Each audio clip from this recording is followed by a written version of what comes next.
Hello, welcome back to Tottenham Logic. Before I get into anything, thank you to Colin Morris. You are my first ever member. Thank you so much for subscribing and following my channel and supporting my channel. It's much appreciated. So, Tottenham have a big game this weekend. 3 o'clock at the Tottenham Hotspur Stadium against Everton. This for me is a must win. We need to win this as we've got games coming up like Newcastle and Arsenal. I still get PTSD when I think about playing away at Newcastle at the moment. And Arsenal are a very strong side. So we need confidence going into these games. The team news going into this is Rodrigo Bentancur may not be available after his head concussion he suffered against Leicester. And Pedro Porro should be fit for this game.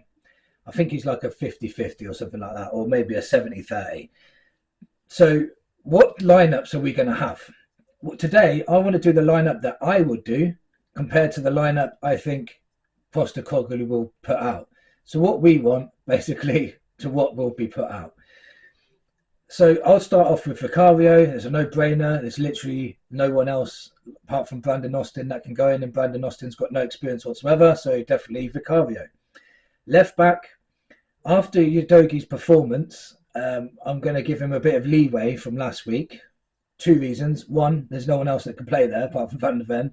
And two, because he hasn't played for 6 months, so he needs time to get match fit and match sharp. Centre-back, left centre-back will be Van der Ven. That's what I would do.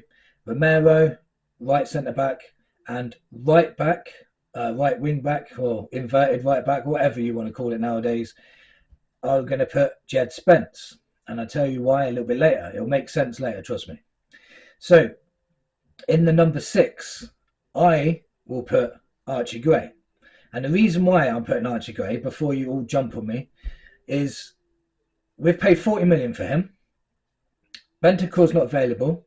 Basuma's been a naughty boy, so I wouldn't just chuck him straight in anyway. Otherwise, he's not going to learn his lesson.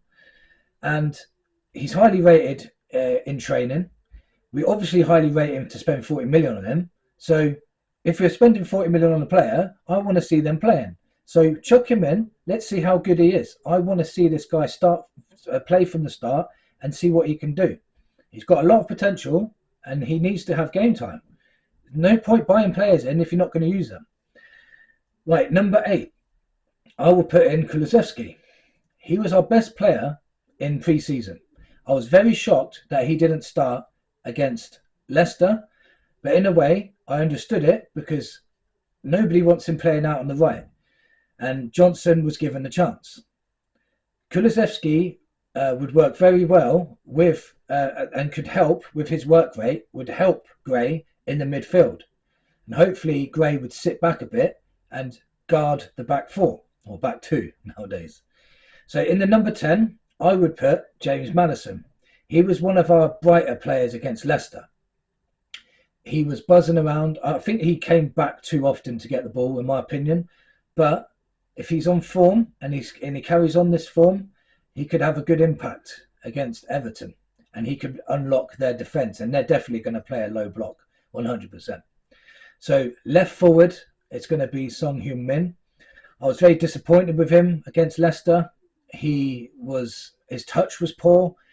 He wasn't taking on his man. It seems like the system is not going to his strengths. It's not working towards his strengths because he used to, like, you never used to know which way he was going. He'd go past his man across it, or he'd cut in and shoot. Now he seems very reluctant to cut in and shoot, and that was where he was the most deadly when he was playing on the left.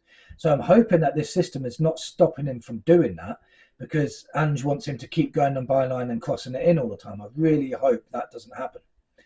So on the right forward, it's going to be a little bit controversial, but I think we should play Pedro Porro there. And the reason being is he can cross, he can shoot, he's pretty quick, and he's great at the press. I'm not understanding why this hasn't been done before. And if you had Spence behind him, and Spence is very, very quick. So if Porro gets caught out of position, Spence is still there, you know. Spence will still be there on the right-hand side. if Spence gets caught going too far up, because obviously he's going to be trying to play in the number 10 role, Power can cover as well. I think those two would work very, very well together. And then we've got Odegaard and Johnson on the wing, on reserve in the bench, just in case. And Odegaard coming on, and I'd like him to come on after about 60th minute, put Porro back in right back, and then put Odegaard on the right hand side. And then up front, I'm going to go with Solanke. He got a lot of bad reviews, and I don't understand it.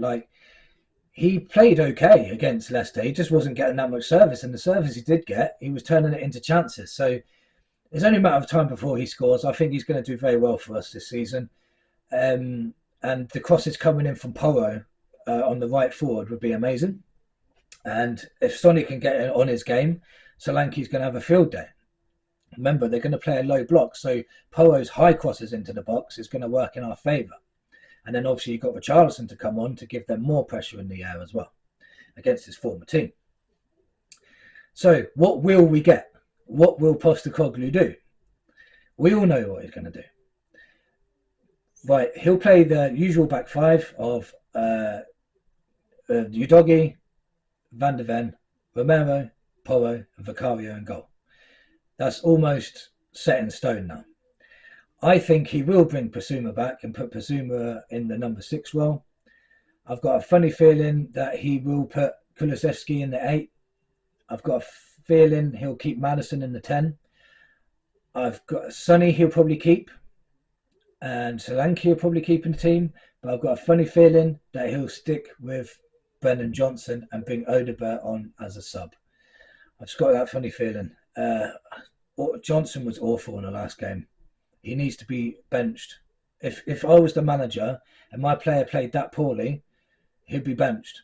And I know people will say, well, you need to build up his confidence. And, well, he's getting paid a lot of money. He needs to, he's playing for a big team.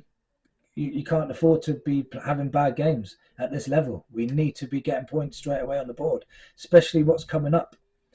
So what do you think in the comments? What team would you put out? What team do you think Postecoglou will put out? And what do you think the score will be?